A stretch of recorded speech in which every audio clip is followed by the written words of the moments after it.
Muy bien, seguimos en Infobae TV. Este es el libro Ser judío en los años 70. Los autores están con nosotros, el rabino Daniel Goldman y el periodista Hernán Dobry. Muchas gracias por estar con nosotros. Placer. Gracias. ¿Cuál es la tesis fundamental del libro respecto de los judíos y la dictadura? ¿Ustedes creen que los militares perseguían a los vamos judíos? A manejar dos tesis, ¿no? Una, aquella que tiene que ver con cómo fue el comportamiento del gobierno militar, y otra, qué pasó internamente, ¿no? Cómo fue el comportamiento, no podemos demostrar que hubo una política oficial antisemita, pero sí creemos que algo parecido aconteció, aunque no fuese de manera oficial, y que determinados sectores en la sociedad argentina manejaron ese prurito, ese prejuicio, y lo pusieron en práctica de manera terrible, ¿no? Hay un elemento que a nosotros siempre nos llama la atención, es el hecho de que, siendo la comunidad judía el 0,4% de la población general, la cantidad de desaparecidos responde a la totalidad al 13%, ¿sí? Uh-huh. Cuando yo hablo con la gente que se dedica a estadística y me dice el 0,4%, claro, está hiperponderado, claro, 0,4%, es decir, en general se toma como un factor de error, un margen de error, el 2%. Es decir, representamos un cuarto del error, ¿no? Y Daniel, vos estuviste preso además en la dictadura. Yo estuve preso en un periodo muy cortito, nada relevante. Pero a los pocos días sí, el del golpe 26 de militar. marzo estábamos caminando con mi hermana en la noche en la zona de Villa Crespo y nos detuvieron. Estuvimos... ¿Y los detuvieron tal vez por ser judíos? No, nos detuvieron, nos agarraron a la calle, nos detuvieron por jóvenes, jóvenes andando, caminando a esa hora en la calle, ¿no? Eso tuvo que ver a nosotros y a unos amigos más. Y lo segundo que hablaba el rabino Hernán, era la actitud de los organismos de la colectividad, la DAIA, AMIA. Ustedes hacen un relato, digamos, muy crítico respecto de esa actitud, como que los dejaron solos a los presos de origen.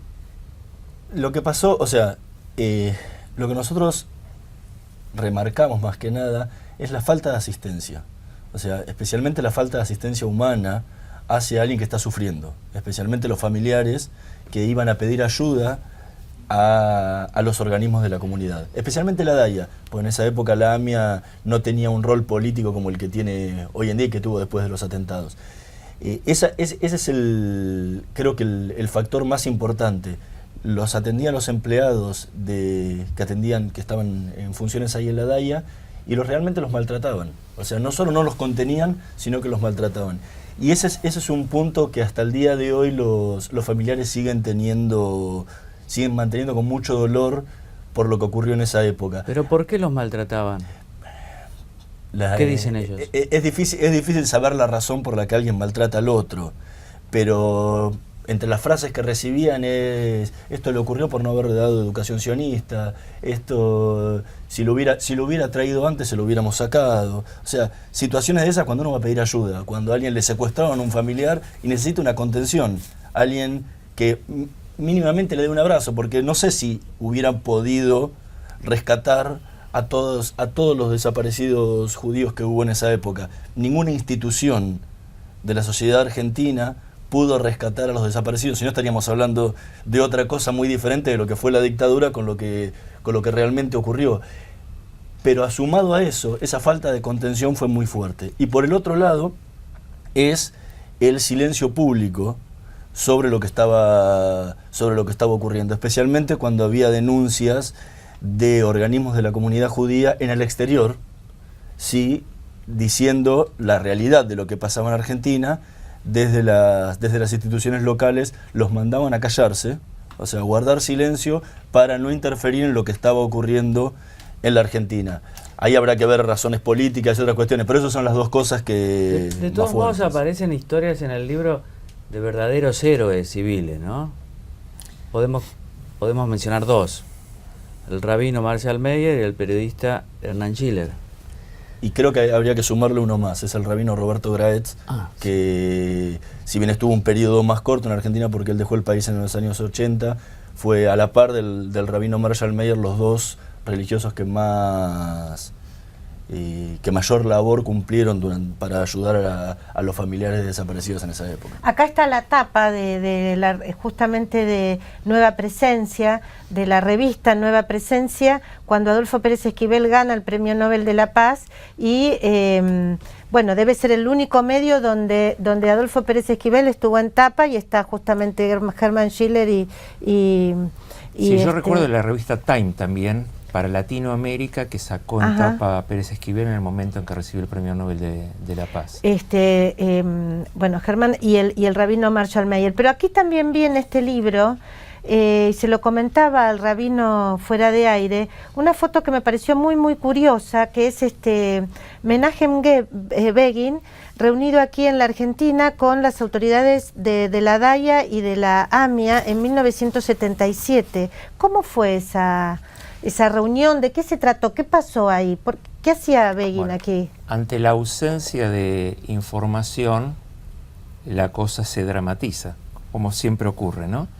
Entonces, en esa dramaticidad, un grupo de dirigentes fue invitado a Israel y se reunieron con Menachem Begin, y Menachem Begin sostenía que lo que está ocurriendo con los judíos en la Argentina en general es terriblemente dramático, razón por la cual hay que rescatar a todos los judíos de la Argentina, ¿sí? En un momento inclusive se habló de enviar barcos para traer a todos los judíos de acá, llevarlos a otro lugar. Se manda una flota grande. Sí, sí. Pero bueno, tomemos en digamos, cuenta o sea, a mí me parece una respuesta, digamos, compasiva, digamos, protectora, es decir, me parece que se debe haber temido en Israel realmente que fuera una situación realmente muy dramática. Lo que pasa es que en realidad en un punto era muy dramática. Era muy dramático, pensemos, no sería por ejemplo, el holocausto en términos, obviamente, pero en parte fue nuestro holocausto. Por supuesto, las informaciones que llegaban daban cuenta de una dimensión similar, pero Israel generó muchas veces olas de inmigrantes de esa magnitud, ¿sí? Sin ir más lejos, en principios de los años 80, los judíos etíopes que estaban viviendo una situación de emergencia, de hambruna, etcétera, etcétera, fueron rescatados prácticamente en masa, ¿sí? Y llevados a Israel. En los 90 los yemenitas... En los 50. Hubo una segunda tanta en los 90 que rescataron a los que habían quedado. O sea, eso pasaba. En esa reunión, aparte, es interesante la magnitud, la diversidad de los participantes argentinos, porque esa foto toma solamente una parte, pero en esa reunión estaba el rabino Marshall Meyer, estaba Jaime Barilco. No me digas. Estaba el presidente de la DAIA, el presidente de la AMIA, estoy tratando de no olvidarme ninguno. Estaba también el embajador israelí en la Argentina. Qué importante. Claro, o sea, el miedo que había es porque... Pero además esto en abril, creo que del 77, claro. O sea, en el momento peor, digamos, en el momento peor, duro. El momento más duro contra los derechos humanos en Argentina. Es que llegaban desde la embajada en Buenos Aires, llegaba información muy puntual de lo que estaba pasando. Ya como estaba preso Timerman. Timerman sí. Al principio del 76, o sea, iba a pasar ahí. El tema es que llegaba información constantemente de lo que estaba ocurriendo. No se olvides que la embajada israelí tenía muy buen contacto con la embajada estadounidense, claro. En muchas cosas. En el caso Timerman, por ejemplo, trabajaron en conjunto. Entonces, el intercambio de información entre los cuerpos diplomáticos era muy grande. Y a Israel llegaba mucho de lo que pasaba, con los judíos que estaban desaparecidos. Se sabía el antisemitismo que sufrían los detenidos. Solamente que leer los cables, Leonardo Seckman, un investigador argentino que vive en Israel hace muchos años, escribió justamente un libro en base a los cables israelíes israelíes que llegaban a Jerusalén, y eso alertó a las autoridades israelíes. Por ahí sobredimensionaron la situación pensando que podía llegar a haber una persecución directa contra comunidad. reaccionó bien el Estado de Israel, o sea, tal vez no, en el sentido de que reaccionó preocupándose, tal vez no, digamos, las entidades judías no cumplieron el rol en la dictadura, pero el Estado de Israel pareciera que por lo menos se preocupó mucho. 400 argentinos judíos que terminaron en Israel en esa época.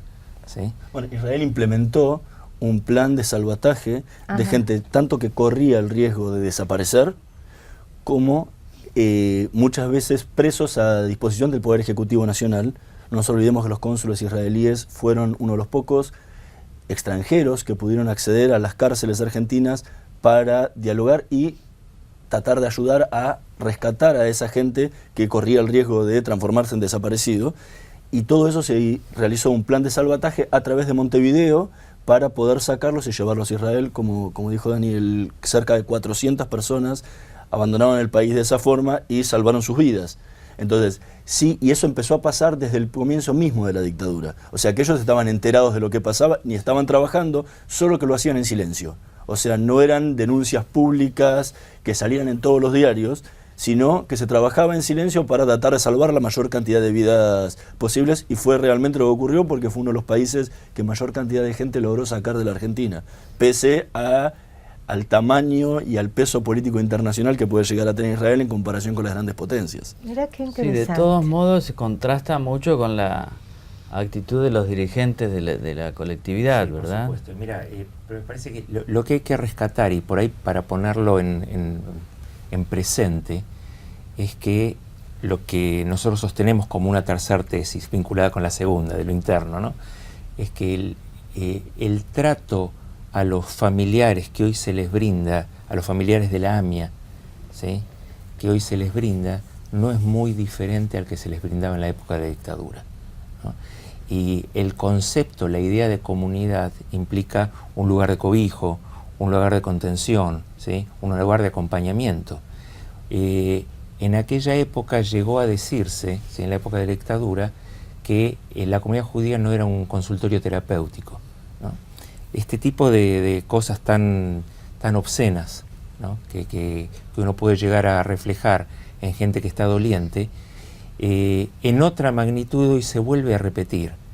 Y en vez de que la dirigencia de la comunidad judía esté acompañando a los familiares o esté detrás de los familiares, independientemente de cuáles tengan que ser las estrategias jurídicas, ¿sí?, en relación al caso AMIA, la obligación de la comunidad como comunidad es acompañarlos, cobijarlos y estar detrás de ellos, ¿no? Ahora, ya que estamos en el presente, durante la dictadura el antisemitismo era claro en algunos sectores de la Argentina, también a principios de los 80. ¿Ustedes creen que hemos evolucionado en ese sentido, que hoy hay menos antisemitismo? Claro, yo no podría hablar el tema de cómo se mide el antisemitismo tiene que ver también con la cualidad de las preguntas que se hacen. Y muchas veces la cualidad de las preguntas induce a que uno responda de manera que sostiene ciertos prejuicios. Pero de todos modos, yo creo que hoy hay grupos mucho más vulnerables en la Argentina que específicamente los judíos, ¿no?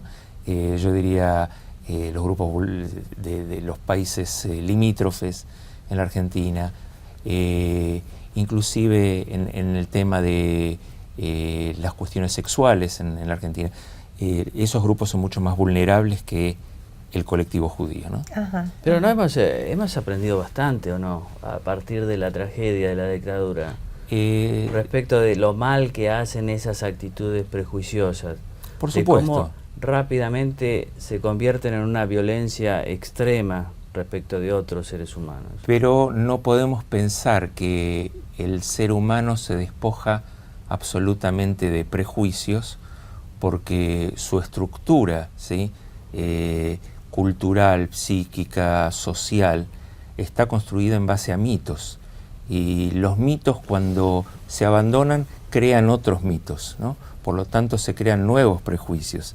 Y esas situaciones que tienen que ver con el trato de uno frente al otro o la imagen del otro, construye otras cosas, ¿no?, que justamente me parece que desde algún lugar cultural nosotros tenemos que ir superándonos. Y esto se supera únicamente cuando las sociedades son sociedades más pluralistas y manejan algún tipo de concepto relacionado con la decencia, ¿no? Igual sí. creo que hay algo que, en base a lo que preguntabas vos en comparación con la dictadura, creo que ha cambiado mucho la forma en la que se ha exteriorizado el antisemitismo. Si uno va a comparar lo que fueron las décadas, no la dictadura, sino la década del 60, la década del 70 y la década mismo del 80, los ataques siempre fueron más físicos. O sea, había pintadas en los colegios, profanaciones constantes, incluso en los 90, profanaciones constantes en los cementerios, había ataques incluso a alumnos de los colegios, o sea, la cuestión era más física y más frontal. Hoy creo que en ese caso ha disminuido muchísimos hasta límites casi mínimos, por lo menos no se exterioriza en forma tan constante como pasó en las décadas anteriores, pero sí sigue habiendo cierto prejuicio y muchas veces se termina matizando detrás de situaciones que ocurren en Israel y se terminan canalizando por ese lado. Claro, o sea que el antisemitismo en algunas partes se termina... Eso me lleva a la siguiente pregunta. Muchos de los críticos del Estado de Israel no son solo de la derecha, sino también de la izquierda. ¿Ustedes creen que el antisemitismo es solo de la derecha o también está en la izquierda argentina, ¿no? Internacionalmente siempre estuvo en los dos lados. O sea, tanto la derecha como la izquierda. O sea, no es que... el antisemitismo en eso no tiene que ver con una cuestión político-ideológica. Se ha exteriorizado tanto la Unión Soviética como la Alemania nazi, en forma diferente, pero siempre se ha matizado de alguna forma en contra de los judíos. Ahora, hay partes que hoy se canalizan a través del antiisraelismo o el antisionismo, por llamarlo de alguna forma, porque el antisemitismo abierto en eso puede ser políticamente incorrecto, por ejemplo, en muchos países de Europa. Pero pongámoslo en otra dimensión, perdón, que yo creo... sí. Luis Delia, ¿es un caso y yo creo que sí. de antiisraelismo, antisionismo? ¿Dónde está puesto el límite? Uno puede criticar las políticas del gobierno de Israel, ¿sí? Uno tiene derecho. Ahora, el límite está puesto en cuestionar la existencia del Estado de Israel. Cuando uno cuestiona la existencia del Estado de Israel, ahí pasa el límite de antisemitismo. Ahora, Luis Delia es eso, pero en la Argentina hemos producido últimamente el Papa Francisco, que ahí tuvo algo excepcional, muy ejemplar, al visitar la tumba del fundador del sionismo, ¿no? Bueno, me parece, inclusive yo haría la apuesta, ¿no?, de pensar que el diálogo interreligioso, en el cual yo participo mucho, ¿no?, es una forma de intentar superar determinados prejuicios.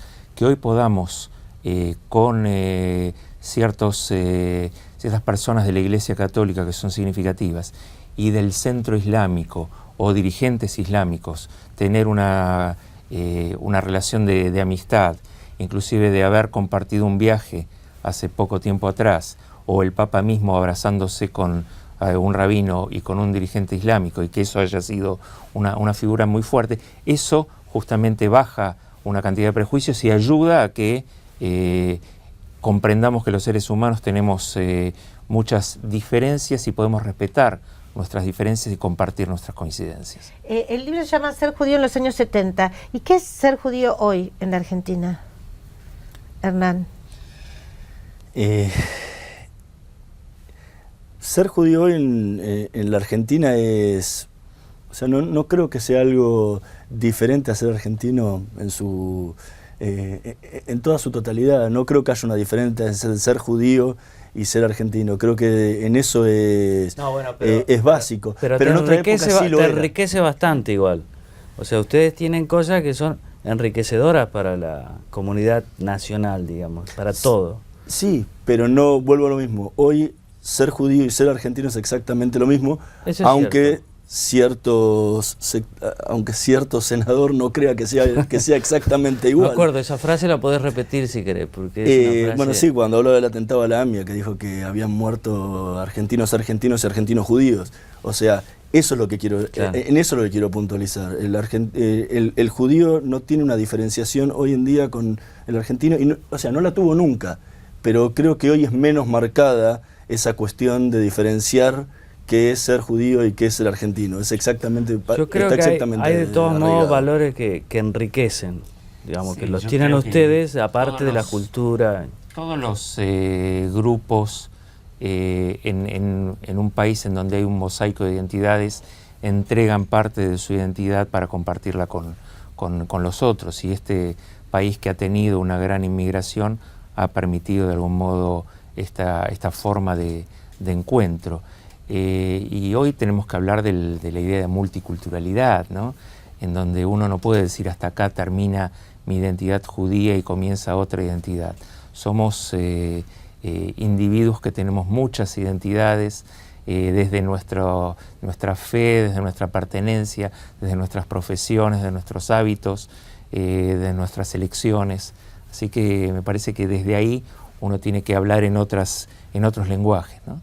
Y más sumado a la diversidad que tiene la comunidad judía, porque es común tomar como la comunidad judía como un ente único. Eso hablábamos. Y central. La comunidad judía, y hay siempre una broma que decimos dentro de la comunidad, que es, hay 2 judíos, hay 3 opiniones. O sea, que hablar solamente de la comunidad judía es muy difícil, porque primero los judíos que han llegado a la Argentina vienen de muchísimas partes del mundo totalmente diferentes culturalmente, incluso dentro de la propia comunidad.